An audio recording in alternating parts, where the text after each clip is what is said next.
Hello and welcome to Made Fit TV. I'm your host, Jennifer DiDonato, and this is episode number 71.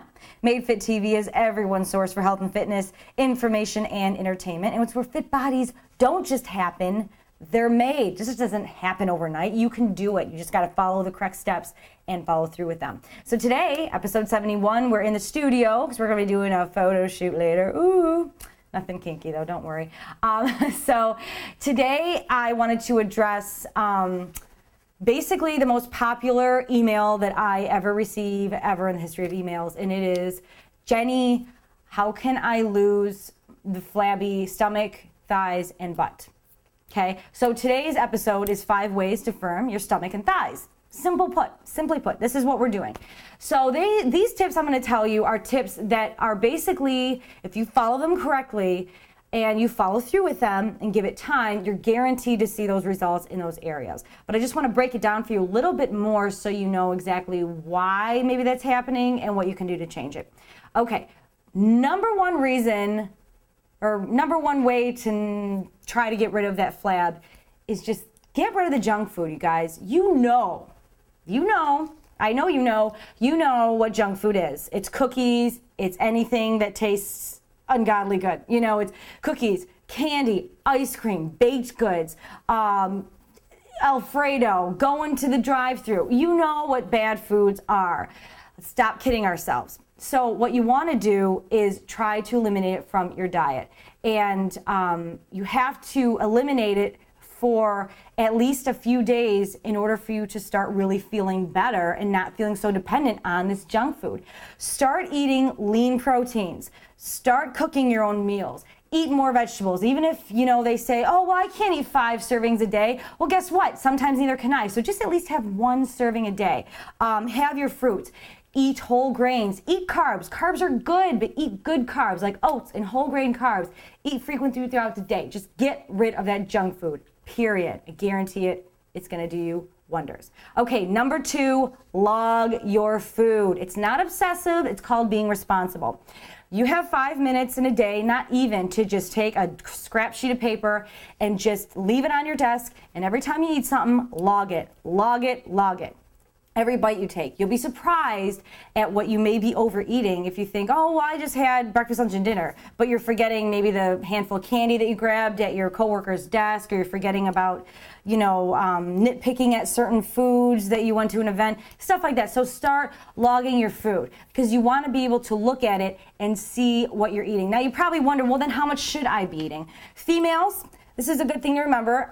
You can keep your calories anywhere from 1,200 to 1,500 calories. Shoot for that, okay? Guys, a little bit more, obviously, 2,000 to 2,500. Now, I'm not saying this is just for everybody, but for the majority of folks out there, for the majority of adults, that is pretty much the standard for the amount of food that you should eat. So that's a good ballpark to start aiming for. If it's not working for you, then change it. Now, just a quick note for your food logs. You want your proteins to consist of anywhere from 30 to 40% of your daily nutrition. So daily nutrition, 30 to 40% should be protein. Carbohydrates should be 40 to 60%. It's higher. See? Because carbohydrates are good. They give you energy. And fats should be 10 to 30% of your daily foods that you eat. Just keep that in mind. All right, number 3, do cardio. Do cardio. I want you to do 3 hours of cardio a week. Cardio is what increases our heart rate. It increases our energy, our expenditure of utilizing oxygen. Oxygen consumption equals fat burn. So if you're good at cardio, you're more efficient at fat burn. 3 hours, how do you get that in, huh? I know it sounds like a lot. What you can do is do a half hour of cardio every day, 6 days a week, rest on the 7th day. And mix it up every other day. For the first day, do a high-intensity cardio, followed by the next day, do your 30 minutes of a moderate cardio. Do it. No questions. Just do it. All right, number 4, challenge your muscles. Train your muscles. I want you to train your muscles. If you're just lifting weights and you're like, oh, I lifted weights today, but you're not challenging yourself, you're not pushing it past the threshold of what you can do, then you're not working hard enough. So try this. Work every single muscle group at least once a week. So you can break it into 4 days a week, splitting your muscle groups up. And I want you to do 4 different types of exercises per muscle group. And on each of those, do 3 sets of each type of exercise.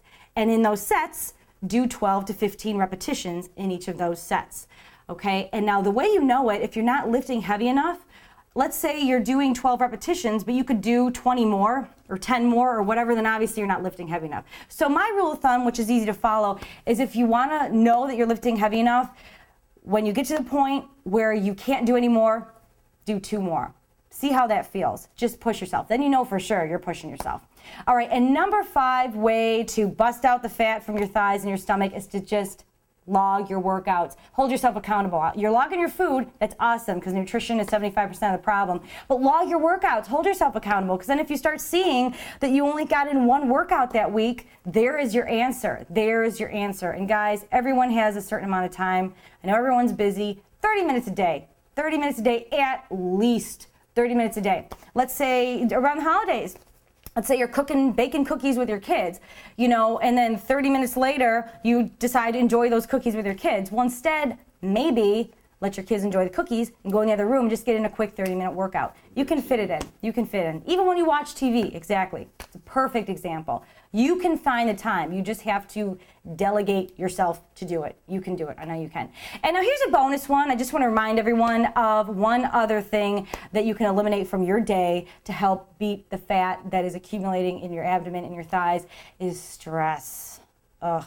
Stress, chronic stress, a little bit of stress is good, but chronic stress, the kind of stress that like you just can't do anything about if you're just worrying all the time. Me, that's what I do sometimes.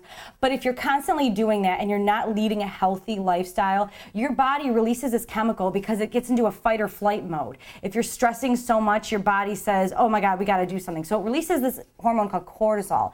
Cortisol is a substance that basically transfers glucose into energy, which is sugar, and it's for that burst, you know. And it would be great if we got really, really stressed out before we ran like a marathon. That'd be awesome because then we're burning off all that glucose. But instead, if you're not doing anything about it, if you're not exercising off that stress, you're just going to store it as fat. Now, it's not going to make you fat, but it's going to help contribute to that source. So really watch it because that can lead to some health problems. So just follow these tips, you guys. And what I want you to do is give yourself, I'm challenging you, 30 days. Start today. Follow every single one of these tips.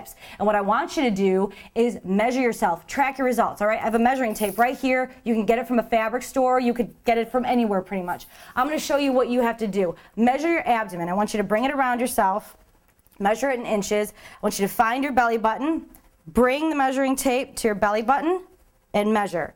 I want you to log that for today. Then I want you to measure your waist, bring it all the way around the largest circumference of the butt, bring it to the front, just under your pelvis, measure that as well. And if you want to, you can also measure your legs too. Feet together, make sure you're wearing tight clothing or you're naked, okay? And you want to bring it towards the front, measure it, log it. 30 days, I want you to do it again 30 days later after you followed all these tips. And I want you to see if you saw any results. Now, I'm serious about this, guys. I want you to email me at jenny@madefittv.com. Go to madefittv.com. Go to Ask Jenny button. You can email me through there as well. You can also find me on Twitter. You can find me on Facebook. Jenny DiDonato. All of those. You can even find me up on my fan page on Facebook as well. You can find me on there too. But I want you guys to be serious about this and try it. Just give it a chance. Just give it a chance. I'm telling you, this could be something that will really start changing it. And you'll find that it may not be as hard as you thought it was. Just don't stress about it, okay? I wish everyone out there the best of luck. And I want to see those emails. Send me some pictures if you want to. All right, we'll see you next time.